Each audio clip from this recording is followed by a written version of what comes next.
आइए सर। ये बुड्ढा है, देखिए सर, सुबह से यहीं बैठा हुआ, परेशान कर दिया इसने। क्या बात है अंकल जी, जब मैं सुबह ऑफिस जा रहा तब भी आप यहाँ बैठे हुए थे।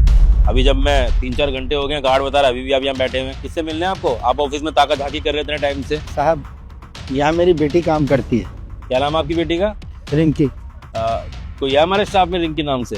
हाँ साहब, एक नई लड़की तो आई है, ज्वाइन किया है। रिंकी नाम है, रिंकी मिश्रा कुछ। अच्छा, न्यू ज्वाइनिंग है? हाँ सर, 3-4 महीने हुए हैं उनको ज्वाइन किया। एक काम कीजिए ना, फोन करके उसे यहाँ बुला लीजिए ना। साहब, उसको 3-4 बार फ़ोन किया है, वो फ़ोन ही नहीं उठा रही है। फोन नहीं उठा रही है? कौन से डिपार्टमेंट में है? साहब, डिपार्टमेंट तो नहीं पता मुझे, लेकिन हाँ इतना पक्का पता है मेरे को कि वो काम यहीं पे करती है। क्या नाम बताया था? साहब, अभी बताया था ना, रिंकी। दरविंदर, वो रिंकी नाम से लड़की है, वो कौन से डिपार्टमेंट में जॉब करती है, पता है कुछ? नहीं सर, मेरे को तो पता नहीं, ऐसे बस पता है कि एक नई ज्वाइनिंग है, रिंकी मिश्रा के नाम से आई थी। अरे काम कीजिए ना, आप अंदर जाके मिल लीजिए ना। नहीं साहब, मैं अंदर नहीं जाऊँगा, आप उसे यहीं बुलवा दीजिए ना। अरे कैसी बातें कर रहे हैं आप? जाइए अंदर जाके मिलिए, कोई दिक्कत वाली बात नहीं है। अगर वो फोन नहीं उठा रहे तो अब बाहर खड़े होकर वेट करने से तो अच्छा ना जाके मिल लेंगे अपनी बेटी से। नहीं साहब, यहाँ अंदर ऑफिस में नहीं जाऊँगा, अगर अंदर जाऊँगा ना तो उसकी बेइज्जती हो जाएगी। अरे अंकल जी, कैसी बातें कर रहे हैं आप? भला माँ बाप से मिलके कौन से बच्चों की बेइज्जती होने लगी? उल्टा बच्चों को तो अच्छा लगता है जब माँ बाप मिलने के लिए आते हैं। अब आपकी बेटी स्कूल जाती होगी, जब स्कूल आप मिलने के लिए जाते होंगे या कभी टिफिन वो भूल जाती होगी, घर पे टिफिन देने जाते होंगे, तो कितना खुश हो जाती होगी वो। बच्चे तो खुश हो जाते हैं माँ बाप को देख के। आप घबराइए मत, चलिए अंदर चलिए। ठीक है साहब। चलो आप मेरे साथ चलो, आओ, आ जाइए, डरिए मत। अंदर कैसे चले आ रहे हो तुम? वहीं खड़े रहो। धर्मेंद्र, तुम एक काम करो, वो नरेश जी का ना कॉल आया था, वो कह रहे थे वो डाटा एंट्री से रिलेटेड कुछ बात करनी है, तो तुम जाके उनसे बात करके आ जाओ। Okay ma'am. जल्दी जाओ। पापा, आप पागल हो गए हो क्या? एक बार आपको अपना ऑफिस क्या दिखा दिया, मुंह उठा के बार बार घुसे चले जाते हो, मेरी बेइज्जती कराना चाहते हो क्या? हाँ, अरे अगर आए भी हो तो आने से पहले एक बार फोन नहीं कर सकते थे क्या? किससे पूछ के आए अंदर? हाँ, किसी को पता तो नहीं चला ना कि आप मेरे पापा हो? बेटा, मैं तो सिर्फ ये पैसे देने आया था। अरे मोटी बुद्धि की हो क्या? बोला था ना मैंने कि जो भी पैसे हो मेरे अकाउंट में भेज देना सीधा। अरे आजकल तो पेटीएम चलता है, पेटीएम पे भेज देते ना। यहाँ किस लिए आए हो? छोटी छोटी सी बात पे ऑफिस में घुसे चले आते हो। अरे हालत देखिए अपनी, कपड़े देखे तुमने? शर्म हो रही है मुझे देख करके भी। बेटा, मुझे पता है तेरे को बहुत गुस्सा आ रहा होगा, लेकिन क्या करता, मैंने 3-4 बार तेरे को फ़ोन किया, तेरा फ़ोन ही नहीं लग रहा था। अब बेटा, मेरे को अकाउंट का झंझट तो कुछ आता नहीं है समझ में, इसलिए एटीएम से ये पैसे निकाल के तेरे को देने के लिए ले आया है। ये ले। पूरे है ना? हाँ बेटा, पूरे है। अब दे दिए ना पैसे और पूरे हैं, तो चलो निकलो यहाँ से। बेइज्जती करा के मारोगे क्या? यहाँ खड़े खड़े शक्ल क्या देख रहे हो आप मेरी? और ये गंदा सा क्या पहन के आए हो? कुर्ता पजामा 100-200 रुपए लेके अपनी लड़की टी शर्ट ही खरीद लेते। ठीक है बेटा, जा रहा हूँ। रुकिए, क्या चल रहा है रिंकी? कौन है ये? अरे सर कुछ नहीं, वो ये दिखा रही है, खाना मांगने के लिए आए थे, पता नहीं कैसे ऑफिस में एंट्री मिल गई इनको, तो बस वो भूखे थे, 100-200 रुपए मांग रहे थे, वो पैसे दिए। जाओ तुम, जाओ ना यहाँ से, खड़ी खड़ी शक्ल के देख लो, पैसे मिल गए, जाओ चलो। ठीक है बेटा। रुकिए अंकल जी, कहीं जाने की जरूरत नहीं है। रिंकी, झूठ क्यों बोल रही हो तुम? झूठ? कैसा झूठ सर? ये तुम्हारे पिता है और तुम मेरे सामने झूठ बोल रही हो, अपने पिता को पहचाने तक से मना कर रही हो, और जब मैं पूछूं तो मुझे भी झूठ बोल रही हो। शर्म नहीं थी तुम्हें? अरे तुझे इस काबिल बनाया है रिंकी कि तू आज इस ऑफिस के अंदर जॉब कर रही है। तेरे को ना किसी चीज की कमी नहीं छोड़ी होगी। आज की डेट में ना बहुत कम माँ बाप होते हैं जो अपनी बेटियों को पढ़ाना चाहते हैं, और तू तो बेटी है, बेटा भी नहीं है, तब भी इन्होंने तुझे पढ़ाया लिखाया, इस काबिल बनाया कि तू यहाँ पर इतनी अच्छी जॉब कर रही है। और तेरे को किस चीज की शर्म आ रही है?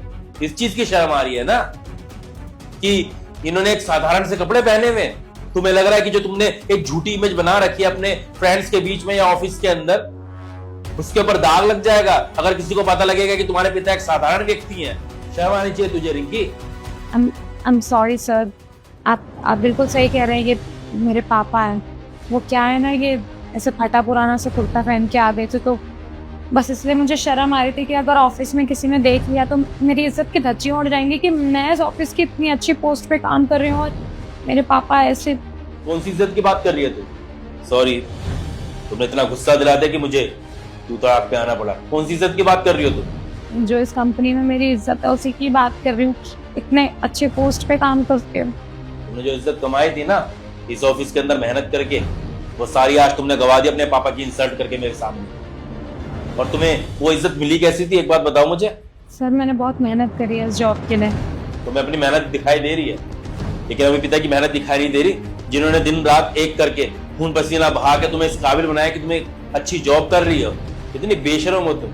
तुम्हें सिर्फ अपनी मेहनत दिखाई दे रही है, लेकिन अपने पिता की मेहनत बिल्कुल दिखाई नहीं दे रही। जिस व्यक्ति ने अपनी पूरी जिंदगी लगा दी ताकि अपने बच्चों को कुछ बना सके, दिन रात एक कर दिया, और अभी भी अपने स्वार्थ के लिए नहीं, तुम्हारी हेल्प करने के लिए आए यहाँ पर, तुम्हें पैसे देने के लिए। और तुम क्या कर रही हो? तुम्हें शर्म आ रही है अपने पिता से? तुम्हें शर्म आनी चाहिए रिंकी। गलती तो इन पिता की है जो तुम्हें पढ़ा लिखा के इस काबिल बना दिया। अगर वहीं चूल्हे बर्तनों के अंदर छोड़ दिया होता ना, जैसे बाकी माँ बाप छोड़ते हैं अपनी लड़कियों को, पढ़ाते लिखाते नहीं, घर से बाहर नहीं निकलने देते, तो तुम्हें पता लगता कि तुम्हारे पिता की क्या इज्जत है। तुम्हें सिर्फ अपनी इज्जत दिखाई दे रही है। कौन सी झूठी इज्जत की बात कर रही हो? सिर्फ वो इज्जत जो तुम दिखावे के लिए दूसरों के ऊपर रोब झाड़ना चाहती हो। अरे ऐसे लोगों के साथ दोस्ती करने का क्या फायदा जो तुम्हारे माँ बाप की इज्जत ना कर सके। आज तो तुम उनके सामने झूठी इज्जत बना लोगी, लेकिन कल को तुम्हारे काम नहीं आने वाले। जब तुम मुसीबत में फंसोगी ना, तो तुम्हारे यही पिता तुम्हारे काम आएंगे, वो लोग काम नहीं आएंगे। इसलिए ना बेईमानी छोड़ो, ईमानदार रहो। जो तुम्हारे को भगवान ने देना उस चीज को स्वीकार करो और इज्जत करो, क्योंकि आज तुम इज्जत करोगे ना तो भगवान भी देखेगा कि तुम्हारे अंदर इंसानियत है, तो तुम्हें और देगा। वरना कल को ऐसा ना हो कि तुम्हें अपनी शक्ल दिखाने में शर्म आए। कल को ऐसा ना हो कि तुम एक एक पाई के लिए मोहताज हो जाओ। हंसी आती है पैसे लेते हुए तो बिताते, पैसा लेने के बाद में कौन बाप भिखारी बोल रही है उन्हें। शर्म आनी चाहिए। I'm so sorry sir. पापा आप मुझे माफ कर देना। मैंने बहुत बड़ी गलती करी है। ये तो मैं यहाँ शहर में आ गई, जॉब करने लग गई, उसके बाद आपको बिल्कुल ही मैंने नेगलेक्ट कर दिया, बिल्कुल नहीं पूछती आपको। ना गांव आती हूँ आपसे मिलने, ना आपसे फ़ोन पे बात करती हूँ, ऊपर से आपकी पेंशन के पैसे भी ले लेती हूँ। मुझसे बेकार बेटी तो कोई होगी ही नहीं इस दुनिया में। इस उम्र में तो मुझे आपका साथ देना चाहिए था।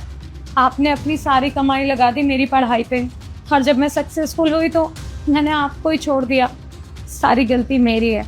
पापा मुझे माफ़ कर दो। मैं ना भटक गई थी शहर की चकाचौंध में, लेकिन मैं दोबारा कभी ऐसा नहीं करूँगी। हमेशा आपके साथ रहूँगी। आप मेरे साथ रहना पापा, अब कहीं जाने की ज़रूरत नहीं है। अरे नहीं बेटा, तू माफ़ी मत मांग। अरे मुझे किसी बात का बुरा नहीं लगा है, तू माफ़ी मत मांग बेटा। देखो रिंकी, अगर तुम्हें इस ऑफिस के अंदर जॉब करनी है ना, तो अब मेरी एक शर्त है। अगर तुम मेरी शर्त मानोगी तो इस ऑफिस के अंदर काम कर पाओगी, वरना तुम जा सकते हैं यहाँ से। क्या सर? तुम्हें अपने पापा को जैसे वो है ना वैसे ही एक्सेप्ट करना होगा। उनकी सेवा करनी होगी, उनकी इज्जत करनी होगी। अगर नहीं कर सकती हो तो तुम जा सकती हो, तुम्हारी कोई जरूरत नहीं है इस ऑफिस में। सर अगर आप मुझे इस जॉब पे नहीं भी रखेंगे ना, तब भी अब मैं अपने पापा को अकेला नहीं छोड़ूंगी। मुझे समझ आ गया है कि मैंने कितनी बड़ी गलती करी है इनको अकेला छोड़ के। इन्होंने अपनी पूरी जिंदगी मेरे पे लगा दी, और अब मेरी बारी है। मैं दोबारा इनको कभी दुखी नहीं होने दूंगी। ठीक है, फिर तुम्हें 3 दिन की छुट्टी देता हूँ। इन 3 दिनों में अपने पापा को शहर घुमाना। जब एक पिता अपनी बेटी के साथ में रहेंगे ना इन 3 दिन में और शहर घूमेंगे, तो उन्हें बहुत अच्छा लगेगा। बाकी हाँ, मेरा मकसद बहुत सिंपल था। मैं तुम्हें तुम्हारी गलती का एहसास दिलाना चाहता था। वो एहसास तुम्हें हो चुका है, मेरे लिए इतना ही काफ़ी है। Thank you so much sir. आप लोग बातें करिए।